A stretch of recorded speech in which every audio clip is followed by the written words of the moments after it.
The NFL draft is over, and we know where those rookies have landed, and that means it's time to start getting ready for the fantasy football season.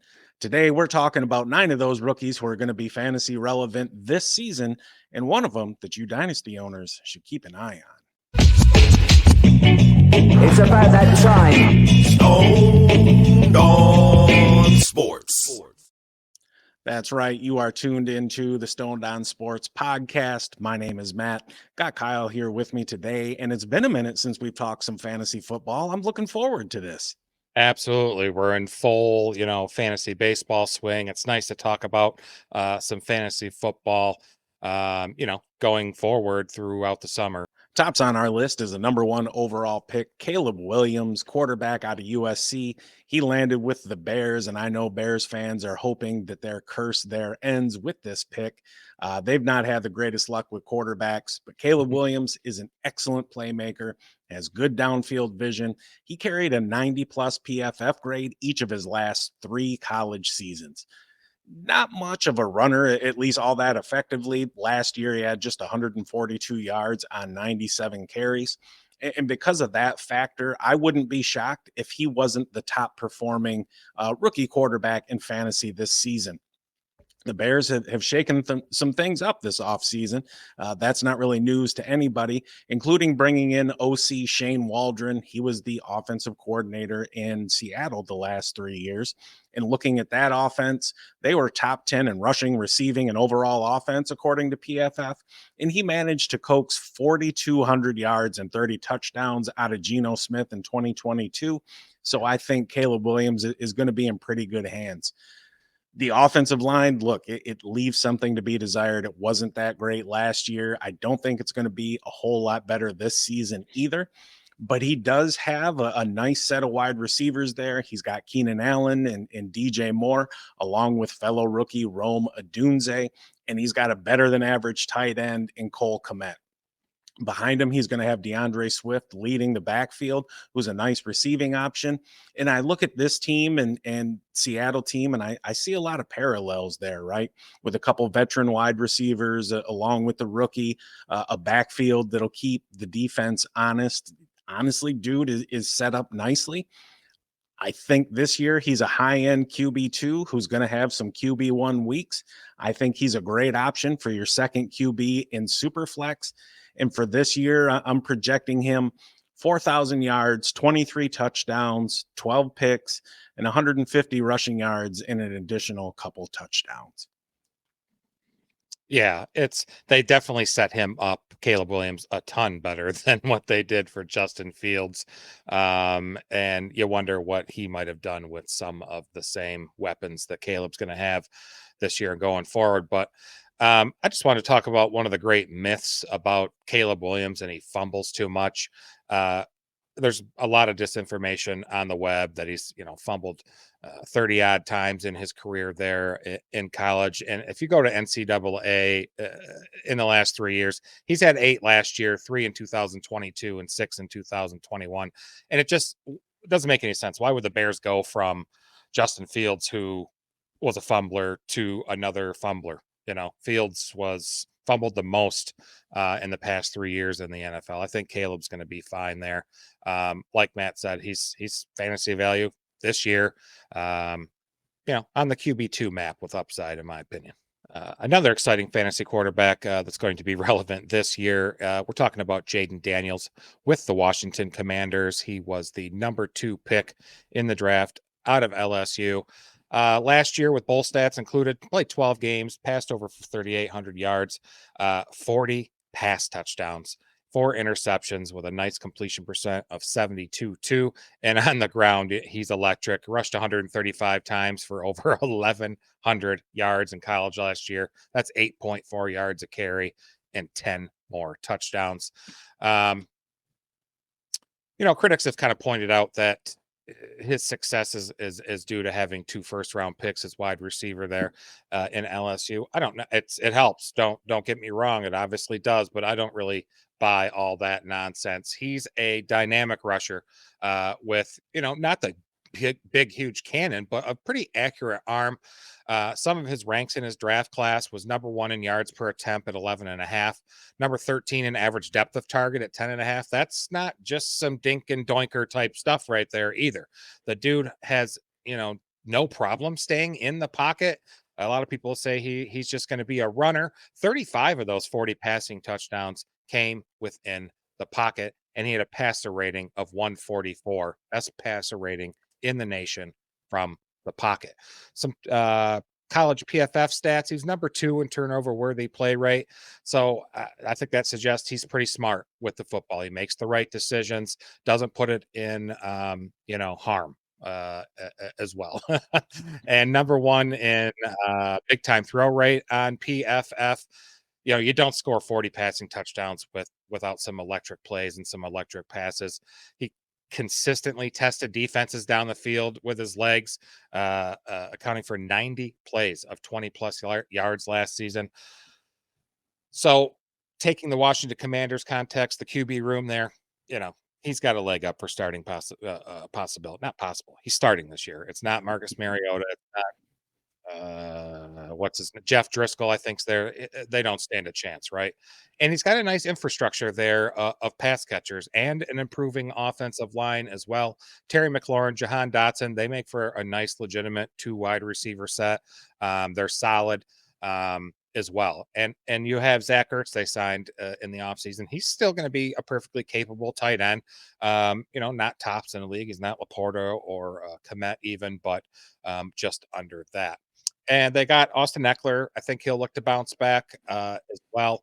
That should help. I really think McLaurin is the biggest beneficiary of Daniels coming to town, especially with new OC, because there's a new coach and everything there. New OC, Cliff Kingsbury. He's known for that air raid or that horizontal raid. It's sometimes called as well.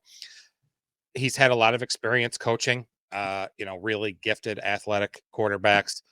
Think some guy named Patrick Mahomes, comes to mind. Baker Mayfield, Kyler Murray. He was with USC as an offensive analyst last year. So some time with Caleb Williams as well, but, not a ton. And when he was with the Arizona Cardinals, Kingsbury was the coach there. His teams finished in the top 10 of pass attempts that traveled 20 plus air yards down the field in 21 and 22. They're going to throw the ball. And Jayden Daniels really has a nice accuracy, I think, with the fade balls. I think he's the best fade thrower of any quarterback in this class. And that just screams McLaurin to me, right? He can catch those balls. I know he can. He just hasn't had a QB in his career that can make those throws, right? Mm-hmm. And Daniels can run, right? He can scramble. He can do it at an elite damn level. And the dagger really comes to when he escapes the pocket on passing plays. But boy, he's a quarterback that can demolish defenses on the quarterback draw. It's a dangerous weapon too. Last season, he had 10 quarterback draws. He had plays of 12, 14, 17, 27, 35, and 40 yards out of them. On NFC draft boards, he's QB 13 right now, right between Jared Goff and Brock Purdy. I expect that to change a bit. Projected stats, I'll say 2,900 pass yards, 19 touchdowns. I'm going to give him 800 yards rushing with another 4 to 5 touchdowns in the ground. And I think there's going to be some growing pains there. I'm going to throw him at 15 interceptions. Just it takes NFL defenses are way, way tougher and they can disguise way, way better. And I think he'll, have some problems in that area, but a lot of rookies do, unless you're CJ Stroud. But his mixed playmaking ability with both his legs and arm, it's an intriguing fantasy piece in his rookie year and beyond. Yeah, he's somebody. Look, being honest, I think he's going to be more dangerous with his legs than his arm, at least here in this first season. And you talked about the benefit of those 2 wide receivers he had at LSU. McLaurin and Dotson are a really nice duo to start with. I kind of like that. They brought in Zach Ertz. I don't know how much dude has left in the tank, and I would say the same about Austin Eckler. But at the same time, just because he's going to have such he's got just such an ability to run and create plays with his legs, I think that's going to make him a back end QB1 this season. I think he is going to be the best fantasy finisher amongst the rookie quarterbacks. And it's because he runs. And we know in fantasy football, running QBs are a damn cheat code. Rounding out the trio of quarterbacks that we're talking about today is the Vikings' J.J. McCarthy, our guy from Michigan. Couldn't be happier for him. And looking at where he's going, you could make the argument he has a better overall situation than Caleb Williams does. Just because you look at Justin Jefferson and TJ Hawkinson there and Jordan Addison, like that's a damn good offense to step into. Do you want to be honest though? Look, Sam Darnold is there. It wouldn't be outside the realm of possibility for the Vikings to sit McCarthy for a first couple weeks. We'll see what happens as we progress here through the offseason, though. He's somebody I think he's got underappreciated athleticism. He's got a more than adequate arm. And we really saw over the past couple years his growth in throwing the ball with touch. Over those past 2 years, he threw for over 5,700 yards with 44 touchdowns, just 9 interceptions. And he chips in the running game. He had 508 yards rushing and 8 touchdowns over the past couple years as well. Last year, he completed a school record 72.3% of his passes. So, you know, the dude is accurate. And I think having those elite skill possession players like Justin Jefferson and TJ Hawkinson are going to help make him better sooner. The Vikings did add Aaron Jones. He's going to help provide a more stable and consistent backfield when he's healthy. Ty Chandler showed he's a surprisingly good receiver last season as well. And you want to remember, Kevin O'Connell got 1,100 yards passing out of Nick Mullins in 3 starts last year. And this is a passing offense that produced just under 4,400 yards and 30 touchdowns. And look, we know Kirk Cousins was on a career pace when he got hurt, but just under 2,400 of those yards and 12 touchdowns came from QBs not named Kirk Cousins. They have an outstanding line in terms of pass blocking, anchored by tackle Christian Darrisaw. I think there's a lot of opportunity for profit for people drafting now. He's, in the high 20s in terms of ADP at the quarterback position. I think this year, a big portion of his relevancy is going to be in Superflex and 2 QB leagues. I've got him down for 3,300 yards passing, 20 touchdowns, 10 picks, chipping in another 2.25 on the ground with 3 more touchdowns. Yeah, he's got a nice setup around him there in Minnesota. And you mentioned the playmakers, the skill guys. The O-line's pretty good too. There's a nice setup there. They were 3rd in pass block win rate last season, so they held their own, even though some, the quarterbacks that played, weren't that good. But dynasty leagues is where I think McCarthy has the most upside, right? As long as he isn't a bust and can develop. He needs Minnesota to re-sign Justin Jefferson to a new contract, and he'll have 2 great passing options in the passing game for the whole time in his rookie deal. Our one and only running back we're talking today is Jonathon Brooks, drafted by the Carolina Panthers. He's the lowest drafted guy we're going to talk about today, and he's what I'll call our dynasty special, okay? He was the 14th pick in the 2nd round, 46 overall, out of Texas, spent 3 seasons there. It was his backfield after Bijan and Roshan Johnson finally left for the majors. We do fantasy baseball too much, don't we? To the NFL. And then he got hurt in November with an ACL tear. He says he'll be ready for camp, and I don't think he'll be fully ready because he delayed his surgery on his ACL until I think it was the 2nd week of December. And so he's not going to be medically cleared, like return to play until the 2nd week of September. So it's not somebody that you can start early. If you are doing a redraft, definitely a great dynasty play. It could help you late season, and into the fantasy playoffs this year. I guess there's a path to that if he, looks good. A lot of running backs don't after that first year after an ACL tear, but his quickness is one of the first things that pop off the screen for me. He's got a good speed profile. He can kick it into high gear almost instantly when he wants to, but he just doesn't have that elite home run speed. I think he's not a strong runner. He's just 199 pounds, and it kind of shows. Looking at some film, he's kind of struggles to run through contact at the line of scrimmage sometimes, and he regularly goes down on first contact at the second level. Hopefully he can improve on that. Some PFF scores from college among running backs that played at least 50% of snaps, got some good scores. 91 PFF offensive grade, ranks fifth out of running backs, and his receiving PFF grade was 76th, ranked sixth in the nation. And a skill that is often overlooked is his pass blocking, number 2 in the nation. Now, you're probably saying, who gives a shit about pass blocking in fantasy football? You should. Every team runs plays where guys kind of start out pass blocking. They shed off, run into the flat, run underneath short, and they'll catch some passes. And some are very successful due to that deception. Point is, if you're a good pass blocker, you're on the field. Okay. You get more snaps, more possibility for fantasy points. When he's fully healthy, in 2025, I look for him to have. He's pretty versatile. I think they can get him out in space, some perimeter screens, some check downs, use him in some empty packages, flex him out to get the right matchups to take advantage of your opponent. And the Panthers have a new head coach. He's an offensive-minded guy, Dave Canales. He was spent last season as the Buccaneers offensive coordinator.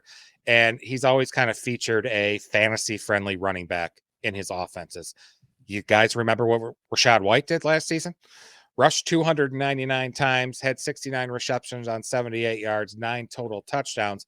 Out of nowhere, the dude finished number 8 in standard and number 4 in PPR leagues. Rachaad White did.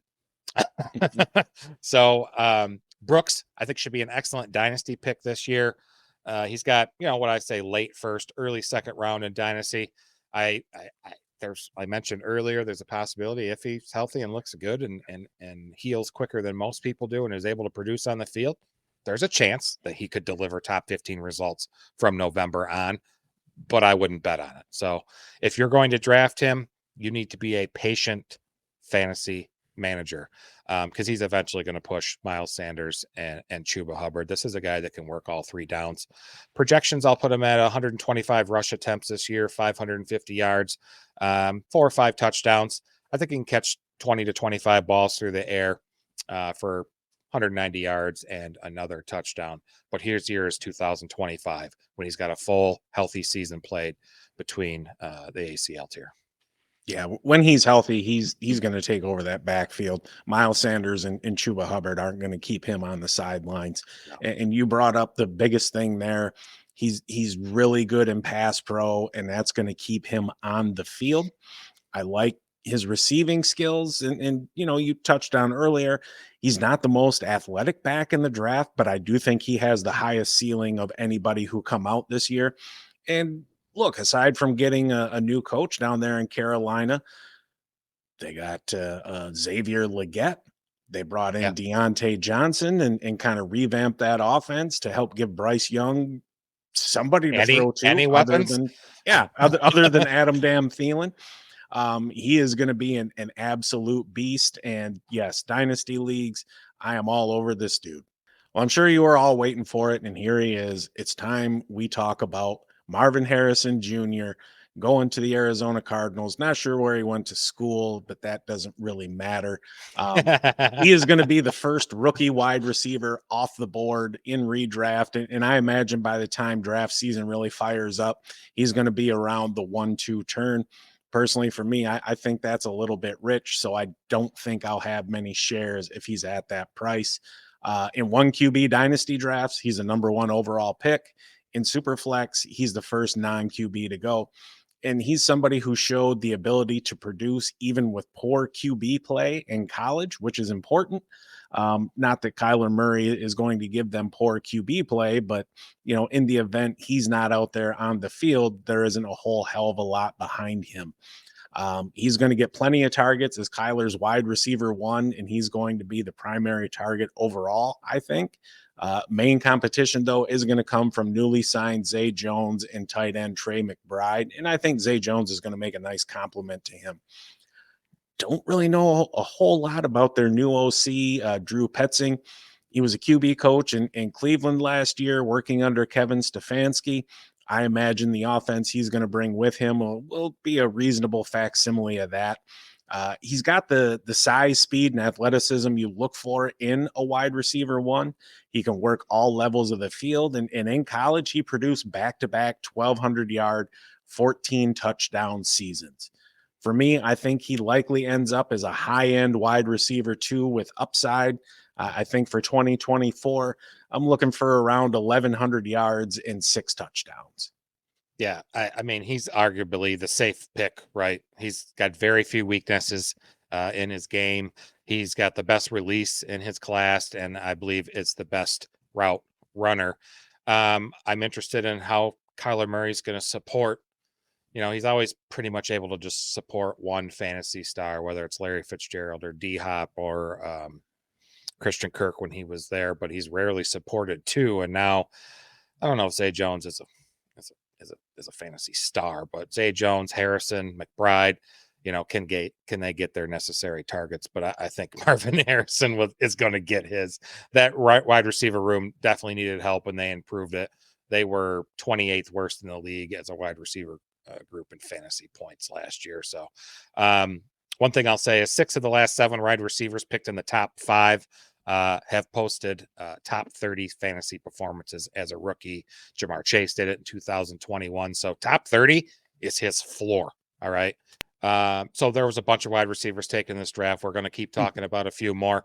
The next one's going to be Brian Thomas Jr. out of Jacksonville, drafted there. He was 23rd overall. He was the 4th wide receiver off the draft board last month. Teammate of Jayden Daniels there at LSU. Really didn't do too much in his first 2 seasons there, was really low in the pecking order, but came out in his junior year in a big way. 13 games, 68 receptions, over 1,100 yards, and 17 touchdowns. Those 17 receiving touchdowns, most all in Division I in college football last year. He's a big guy. He's tall, 6'5", listed at 198 pounds right now. I love him, given that size and his ability to run after the catch, and can be primarily going to be a deep threat there. He's a vertical threat. He has a solid understanding, though, of how to operate in the end zone. He did very well at the combine. He excelled there. So Calvin Ridley left in free agency. The Jaguars did sign Gabe Davis, but if history repeats itself, he's usually pretty inconsistent, right? They have Christian Kirk. They have Evan Ingram as pass catchers, but that's really it. And the best thing that really happened for Brian Thomas was the team released Zay Jones immediately, pretty much after the draft, which kind of was a shocker to many, myself included. So there's a real path for Thomas to be fantasy relevant right away. With that path to playing time, it really should only help his development as a rookie. I think that ups his value even more in Dynasty. I think he's going to start outside for Jacksonville, establish himself as that true deep threat. But, like any rookie, there's going to be some growing pains. He's going to have to compete for Kirk and Ingram for targets. And I do love that he's one of the fewer bigger bodied wideouts on the roster. So I don't think he's not going to have to compete for any outside work with Gabe Davis or Christian Kirk, I don't believe. And I think there should be targets to go around for all 3 playmakers. You got a Pro Bowl quarterback there in Trevor Lawrence. He's always been solid. Last year was a little rocky, dealt with some injuries. But I think Brian Thomas could be a sneaky late round selection in redraft. Remember this offense lost 110 catches and over 1,300 yards and 10 touchdowns with Calvin Ridley and Zay Jones combined. That just ups his fantasy value even more for me. On NFC draft boards, he's 44th wide receiver off the board, an ADP of 111. Dynasty purpose, I think he's a great target right at the back end of the first round. And he's tied to Lawrence for the foreseeable future. He's going to eventually step in as the wide receiver 1 there in the next few years. I have him as my wide receiver 4 in rookie drafts this offseason. It's possible he could put up numbers very similar to Ridley at a fraction of the cost. Projections, I'll say 90 targets, 70 receptions, 850 yards, and 6 touchdowns. All right. So you're You're kind of high on him this I year. am high on him. Look, I like he can work at all levels of the field, right? And he's got a nose for the end zone. 22 of his 99 receptions over the past 2 years have been touchdowns. He's got a chance to make a huge impact immediately. I think the Jags are likely to throw 600 plus times again this season. And I think in terms of fantasy production comps, his new teammate and new Jaguar, Gabe Davis, gives us a decent idea of what we can expect in terms of production with similar consistency. If we look at what he's done there in Buffalo over the past couple of years, somewhere in that 650 to 800 yard range and half a dozen touchdowns or so. The challenge with him is going to be figuring out what week it's going to be that he kind of goes off. I think from day one, he is their primary deep receiver. Yeah. And he's that high variance play that just depending on the week is likely going to be third or fourth in line for targets. He's pretty raw in terms of just his skill set, but there's a lot there to work with. Next up is the wideout that the Chiefs snag in the first round, and that is Xavier Worthy. I know a lot of people were thrilled when he landed there, and I think you could consider me one of those people as well. He's somebody that's got mind-blowing speed. He should start right away, and this is an absolutely perfect landing spot. If there's anyone in the NFL that can take advantage of his speed, it is Patrick Mahomes. And it's not just him. There's elite speed on the other side of field with Hollywood Brown. He does have kind of a slight build, though. He's just 6'1", 160 pounds. I've seen a lot of comps to Tyreek out there because of his speed and where he landed, and Deshaun Jackson as well. I think another good comp would be Devonta Smith there in Philly. Given his speed, I'm surprised he only had 13 and a half yards per reception last year in college. Depending on how he does in camp and builds a chemistry with Mahomes, I think he has a chance to be third in line for targets on that team. And this Rashee Rice situation could elevate his value even further. We keep hearing stuff about that, and we're not going to get into it on this video. But Worthy is somebody who can be used all over the field. He spent about a third of the time in college in the slot, and he worked across the middle with good results. And the Chiefs use the middle of the field really quite well. So there's a nice match there. Because of the questions around the offense and who's going to be there, I like him better in best ball right now. And he does have a reputation for taking plays off when he's not getting the rock. I think Mahomes is going to be back over 600 pass attempts again this year. I think a good rookie year for him would be 700 yards and 6 touchdowns. Yeah, that's his speed is his greatest weapon, right? You mentioned that Mahomes is going to get the ball in his hands early and often and let him produce. And if you look at the Kansas City offense, they really operate largely off that after the catch production. You think of Kelsey and stuff, and Worthy's one of the class's best receivers in that regard. He could be very more in or early season looks. If Rashee Rice does get suspended, you'd love him in the first month or something. But the Chiefs also do have a history of not deploying their rookie wide receivers in full-time roles, at least not right away. So he could be a more volatile fantasy option as a rookie. It's a possibility that happens. I don't think he will, but it's always something to think about. Another receiver we'd like to highlight that's going to be fantasy relevant this season, wide receiver Keon Coleman, drafted the Buffalo Bills, drafted number 33. He was the first pick of the second round. This guy started his college career at Michigan State in 21 and then transferred to Florida State for his 2023 junior year. And really, who could blame him? MSU is a trash school, and he didn't really want any part of Mel what's his name? Tucker. Embarrassing scandal there. So in his junior year there at Florida State, played 12 games, 50 receptions, 658 yards, did have 11 touchdowns. He's got good size at 6'4", listed at 213 pounds, capable of working deep as well, producing a 12.4 yard average target depth. Ranked 19 among 48 Power 5 wide receivers with at least 85 targets, as well as a third-ranked 27% deep target rate. You like that?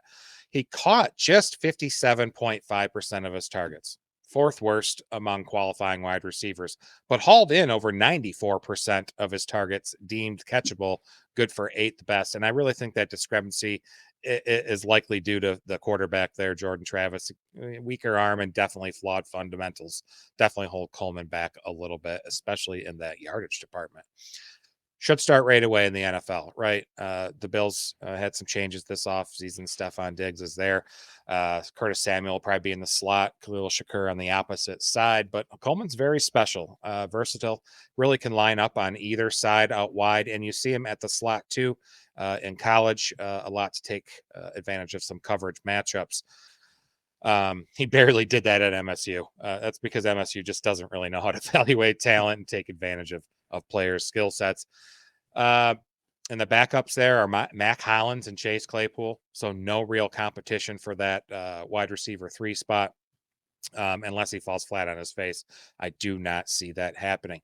Guy is just real skillful. So college skill position players who also play efficiently in special teams, specifically the return game, have a long record of offensive success. Think Antonio Brown, think Tyler Lockett. Both were very award-winning special teams players in college, and both went on to have great careers in the NFL. This dude would make you miss in a phone booth. Forced 22 missed tackles on 24 punt returns last year. Had a punt return grade of not over 90 on PFF and a .92 missed tackle force per return, ranked among the top 5 Power 5 returners last year. The Bills passing game, I think the prospects are a little bit better. They're reinforced by an offensive line that retained 4 out of their 5 starters from last year. I think that consistency hopefully will help Josh Allen relax more in the pocket, therefore getting more opportunities out to Coleman for passes down the field. I think he's going to have his opportunities right away. Definitely profiles as a wide receiver 3, viable rookie. He's capable of leading the teams in targets this year, right? It's a fantasy friendly role there. He's got a great skill set. Projections this year, I'll say 80 targets, 60 receptions, 785 yards, and 7 or 8 touchdowns. 8 might be a little high, but I think his size advantage in the end zone. He's the tallest wide receiver out of Samuel and Shakur, and Knox and Kincaid can't get them all. So I'll put him at 8 touchdowns. Look at you thinking Josh Allen isn't just going to run every single one of those in. Look, he's got a great shot to be their wide receiver 1 there. I love it. And the thing about him in college that I really liked last year was he was at his best in big games. He went 9 for 122 and 3 touchdowns to open the season against LSU, and went 5 for 86 with 2 touchdowns against Clemson. And even when he was at Michigan State, he outproduced Jayden Reed while he was there. So that's saying something. We saw what Jayden Reed did last year. 11 touchdowns and just 50 receptions is outstanding. And you did talk about his size. I do like that. He excels at high pointing the ball and utilizing his size and getting good extension to win those battles. He's got good hands. He's got good ball skills. He ran just a 4.6 140, but that doesn't show his true game speed. He plays much faster than that. And he's going to need to work on his run blocking. We saw once Joe Brady took over the offense last year, they really put a renewed emphasis on the run game. And that's going to be a great way for him to keep out there on the field. All right, the last wide receiver we're talking about today, and I promise I'll spare you the poor attempt at an Irish accent. We're talking about Lad McConkey going to the LA Chargers. He is going to be, in my opinion, their wide receiver 1 from day 1. He is an outstanding route runner. He had some injuries last season, a back and ankle injury later on in the year that really limited his production.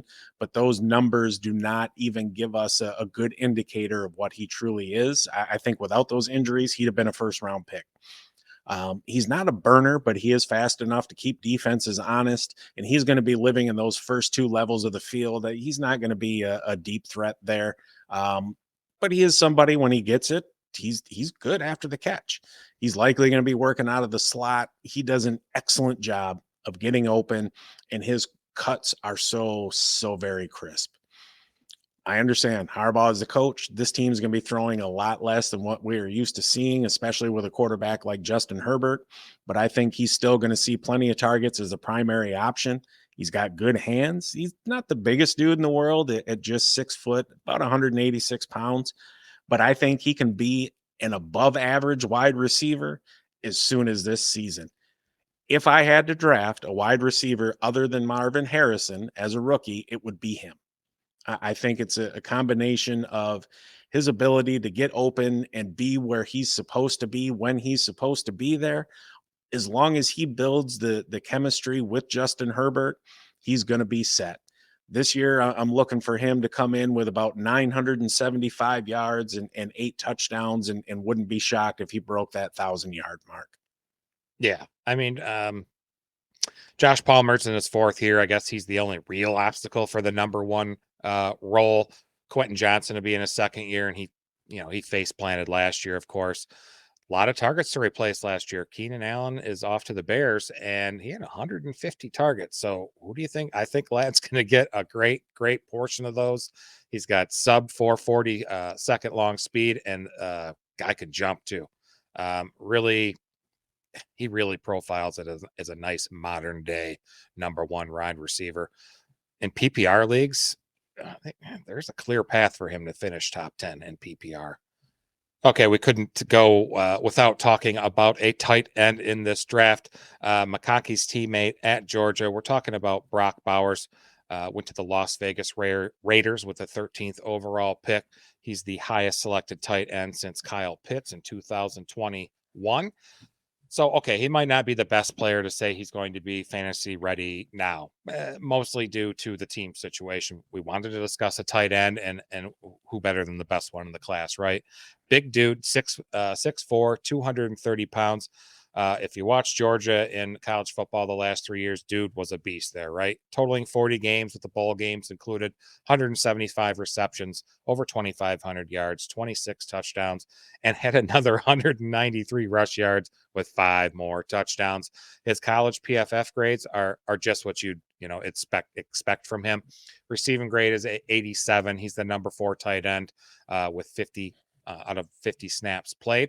Pass blocking grade, tight ends got a block too, right? 23 out of 122 qualified tight ends in his pass blocking grade.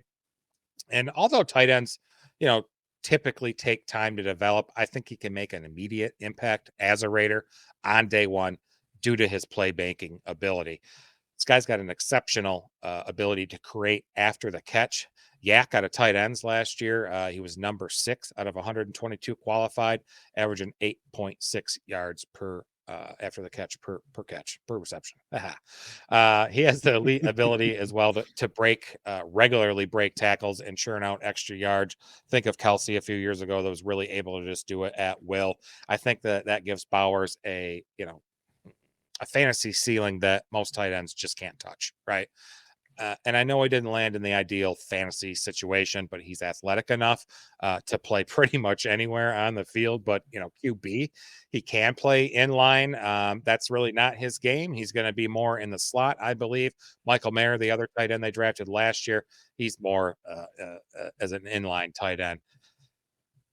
So you got to talk about the other pass catchers there, Devontae Adams, Jacoby Myers. They both had productive seasons last year, even with limited QB play. That might limit Brock Bowers' appeal a bit.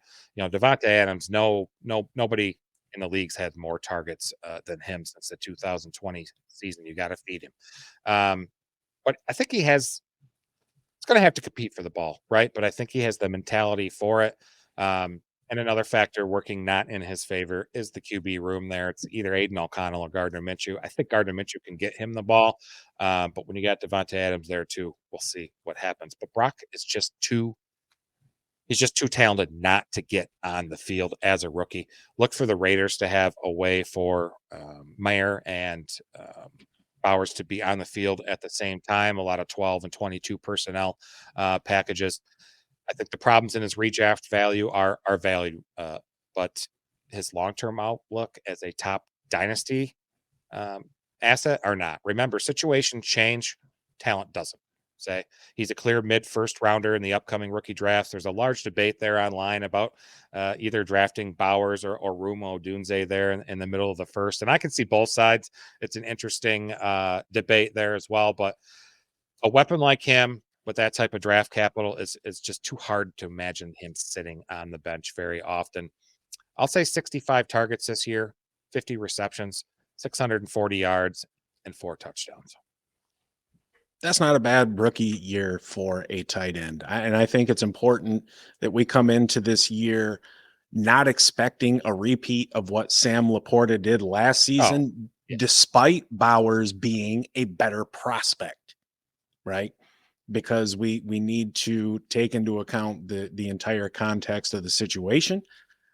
I think, however, he can top what Dalton Kincaid did last year, because Dalton Kincaid didn't really come on until the second half of the year. Look, the Raiders are going to use a lot of 12 personnel. Him and Mayer are going to be on the field a lot at the same time. I don't really care because they play 2 different positions. Brock Bowers is a move tight end. Obviously, if Gardner Minshew is starting, I like him much, much better. I think, obviously we know his best case scenario is second in the receiving pecking order behind Adams. And again, being fed by Minshew. And to me, he's in a big mix of third tier tight ends in that like 9 to 15 range that are, they're going to be primarily a high end tight end 2. They'll sneak into tight end 1 territory every now and then, but good luck predicting when. And yeah, obviously in Dynasty, he's the top rookie tight end. But overall, he's a fantastic asset. I think he's going to produce more towards the end of the year than he does at the beginning, but I do think he'll be fantasy relevant for the whole year. Thanks for joining us today for Fantasy Relevant Rookies. We'll have more fantasy content for football as the summer progresses until we switch back in September. If you don't want to look at our ugly faces, check us out on Spotify, Apple, and more. And please consider giving us a like and subscribe if you like our content. Have a great day, everyone. Stay stoned. See ya.